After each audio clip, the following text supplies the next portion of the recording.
जीरा राइस बनाने के लिए हमें चाहिए 2 कप उबले हुए चावल, 2 बड़े चम्मच जीरा, नमक 2 चम्मच, कटी हुई धनिया और 2 बड़े चम्मच घी। तो चलिए बनाना शुरू करते हैं हम। सबसे पहले हम कढ़ाई में घी डालेंगे,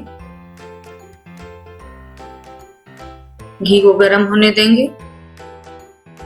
घी में हम 2 चम्मच जीरा डालेंगे, जीरा को चटकने देंगे।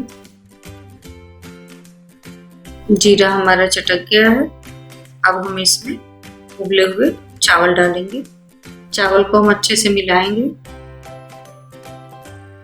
2 मिनट तक चावल को भूनेंगे हम। जीरा और चावल को अच्छे से मिक्स कर लेंगे हम। अब हम इसमें नमक डालेंगे, 1 चम्मच के करीब हमने नमक डाला है। नमक को अच्छे से मिला लेंगे। अब हम इसमें हरी धनिया मिलाएंगे,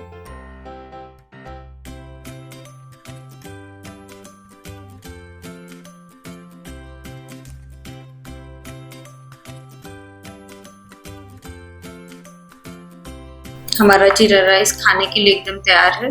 अब हम इसे सर्व करेंगे।